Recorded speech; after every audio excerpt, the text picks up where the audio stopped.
Okay, so let's go to the next one.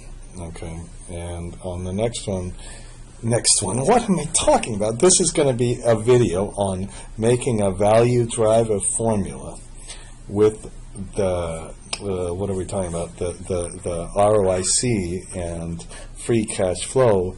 If you watched an early one, it was a value driver formula only with equity. Okay, but this one is going to be with equity and equity. And now, how about we'll write down some formulas? You know, we can put EV equals FCF times 1 plus G divided by K minus G. And let's put WACC minus G. Okay, and now we can also, I'm not going to work through this, I did it in my book, but you can see that ROIC equals no PAT times divided by invested capital. Now we can also say that using our formula, EV equal NOPAT times 1 minus G over ROIC divided by WACC minus G. Okay, you know, you could we could multiply by 1 plus G, but you could also now, because ROIC is this, we could also say EV equals invested capital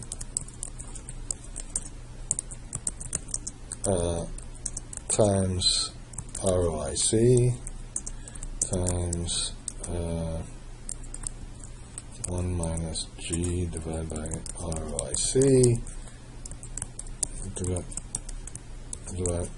WACC-g. Okay, that's our formulas. Okay, and now to make this, let's put assumptions. Okay, now I'm going to do the same thing we did last time.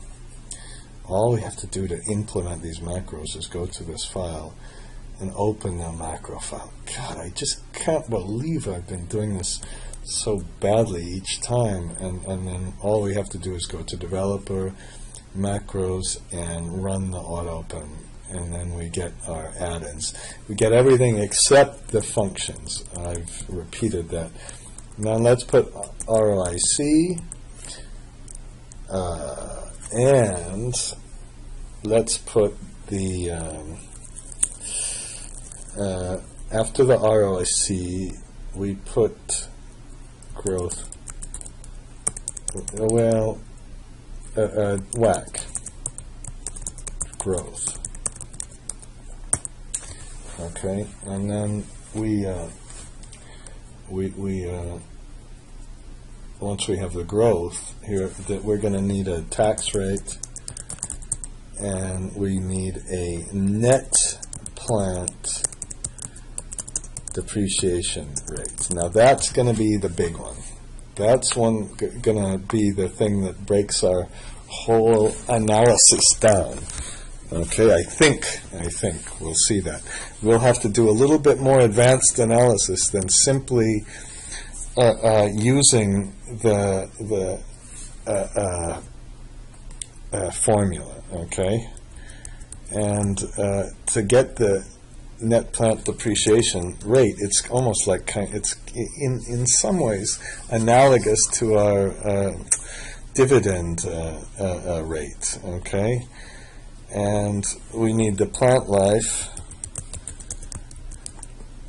Okay, and we can get the growth rate. So I'm going to I wonder if I should do this in two parts. No, I'm not going to do this two parts. If it takes long, tough, that's just too bad. And I'm going to hope nobody calls me. Now let's put, and then we can get the enterprise value. We can get the EV. Oh, come on. EV divided by EBITDA. And we can even get, we better put an enterprise, invested capital. That's what we did.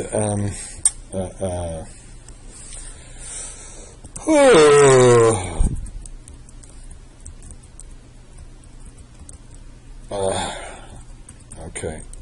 And then we can get the, instead of the price to book, EV to invested capital. I don't know why nobody computes this, okay? But that's when the WACC is equal to the ROIC, the EV to EBITDA, whatever. We can compute this ratio, not difficult to compute once you computed ROIC, and you can really, that's arguably more interesting than the market to book ratio. So let's say that we're earning 10%, 10%, 12%. We're earning a lot. Our WACC is 7%, probably too high. Our growth rate is 3%, maybe high. Our tax rate, 25%. US, it's about 45%. Our plant life is 15 years. Shift control 1, 15. And the depreciation rate we don't know yet. No. So am I going to do this? I suppose I'm going to do this. Okay, I didn't really, I kind of don't like to do this, but let's put growth rate. Now I'm not, right now I'm not going to do it with working capital, which could be really important. I'm going to put the plant. Okay, and let's put 15 years, and let's put a growth rate of 3%. And then put, what are we going to do? Investment.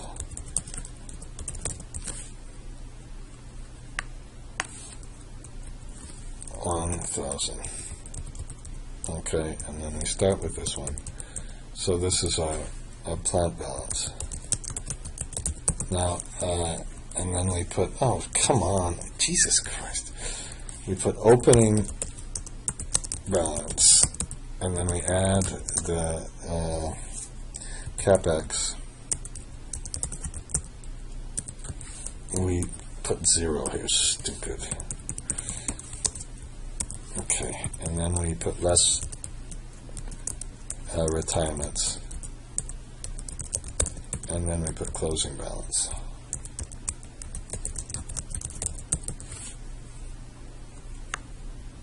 Okay, and we what in the heck? We put 0. Okay, and then let's start with 100, and then let's put, as usual, we'll go 1. Add this, and we go to 300. Oh, come on.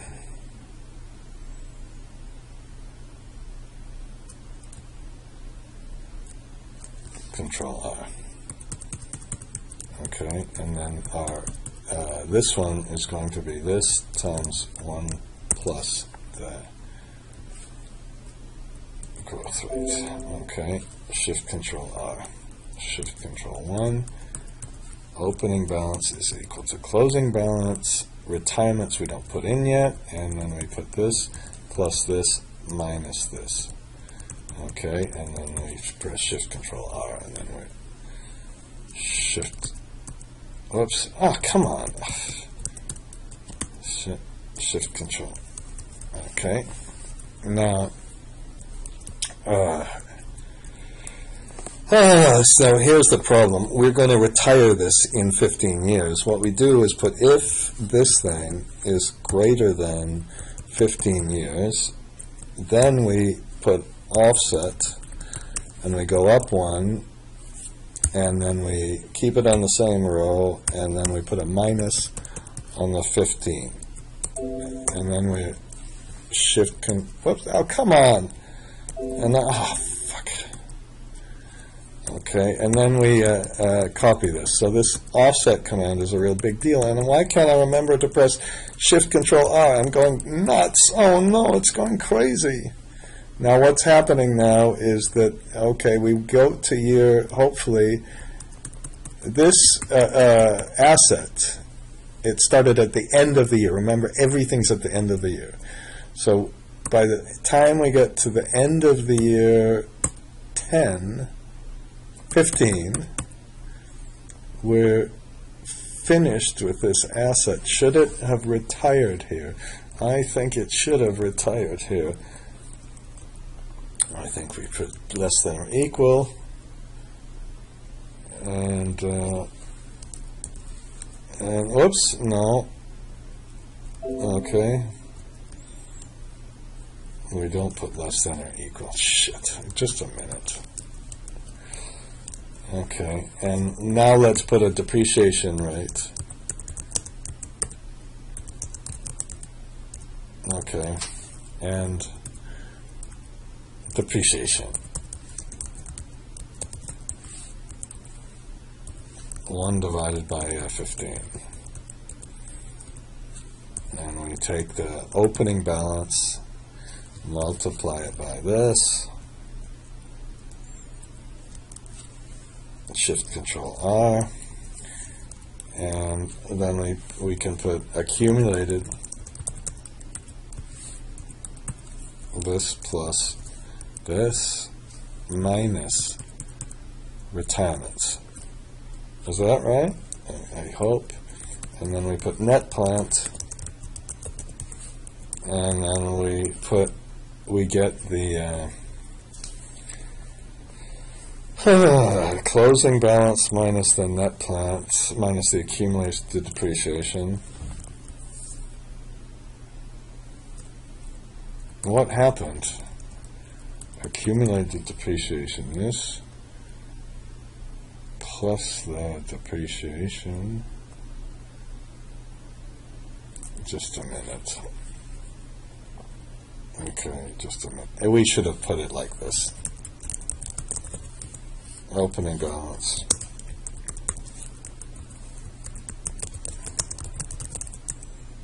We add the depreciation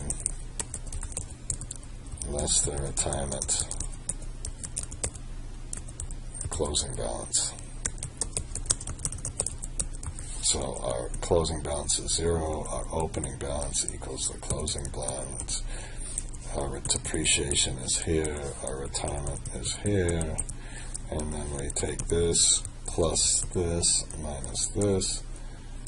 It's the same in the first year, Shift Control R, and then I did something wrong. Oh crap. Okay. Just a minute. Shit. Okay, I made a silly mistake. I didn't make the, it's so silly. I didn't make it on the opening balance. So now it's okay. And we can put CapEx to depreciation. And that's going to be constant eventually. CapEx divided by the depreciation expense. Divide by 0. You know I don't care about that one. Now, we can also put net plant depreciation rate. And that net plant depreciation rate is the depreciation expense divided by the net plant. Shift Control 5, Shift Control R, and if you notice what happens, it eventually, it's really, I did something wrong again because I didn't do the retirements right. Let me pause it just for 1 minute. Okay, I just made it, this one 0 and this one 1. How silly. And then you can find the net plant depreciation rate, and that net plant depreciation rate will put match of this against this one to get our row number, and then we'll put index, and we'll get this one, okay, and Shift Control, no, just Shift Control 5, okay, and yeah, I can't seem to use this macro. So 14.24 is the depreciation rate. That's the hardest part of this whole silly thing, and that's why I'll show you in just a minute. I don't think that we can do this so easily. And then let's start with 1,000 of invested capital. I'm trying to hurry up on this video. I'm putting all pressure on myself, and I'm getting all nervous. And I'll put invested capital balance progression. Okay, and we put opening balance. We add the CapEx, and we less the depreciation, and then we get closing balance. Okay, now then we can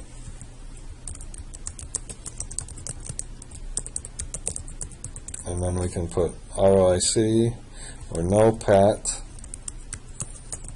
and then we can get, once we get no PAT, we can get EBIT, which equals no PAT divided by 1 minus the tax rate, and then we can add the depreciation, and then we can get EBIT DA, and then we can put less CapEx, which we have up there, and we can get free cash flow, and then we can get enterprise EV. Okay, so let's start. Let's do what we do normally. Put the 1,000 in, and then the opening balance equals the closing balance. CapEx is the depreciation. Oh, we don't have the CapEx to the depreciation rate.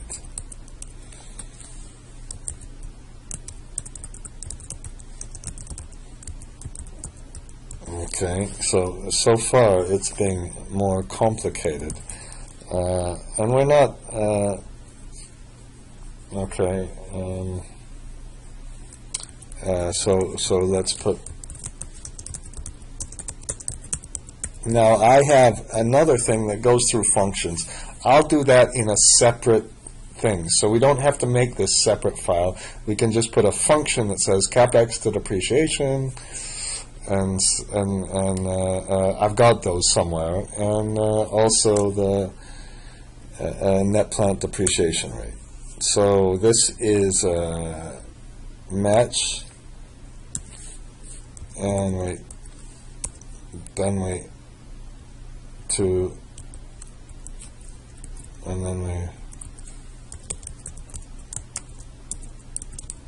then we click.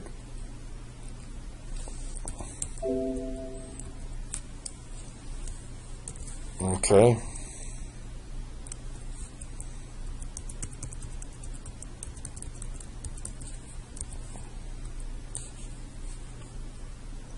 Okay. So CapEx to depreciation goes here. Depreciation rate goes here.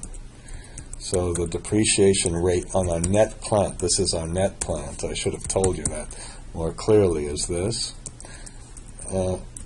And then we take this one and multiply it by this. This should be a little bit like the dividends, and then this is this plus this minus this, and then did I do it right? And then we can put our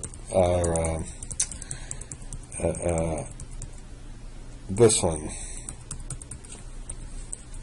and then we can take the opening balance multiplied by this, and then we take diff minus the tax rate, and let's put the tax rate in.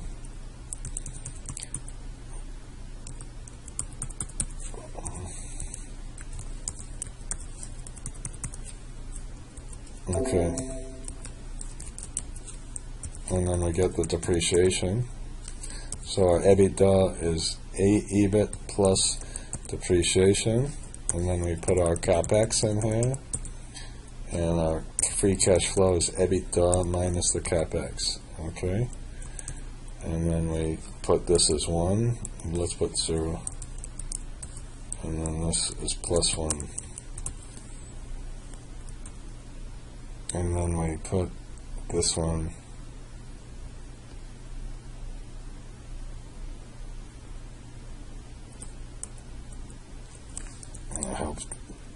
okay.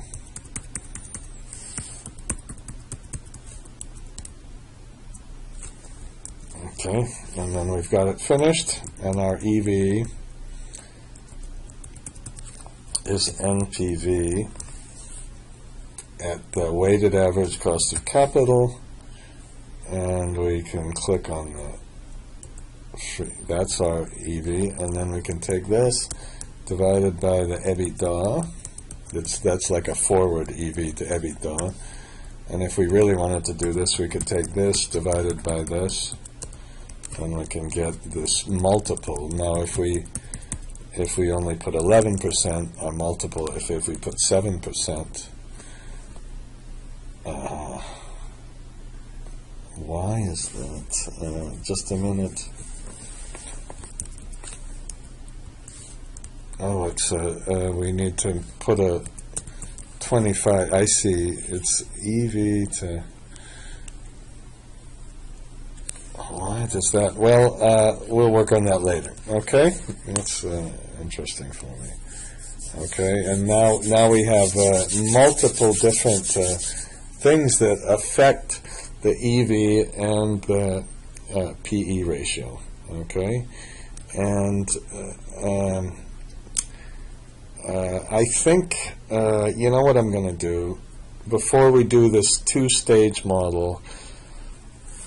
I'm going to call this part 1. Okay,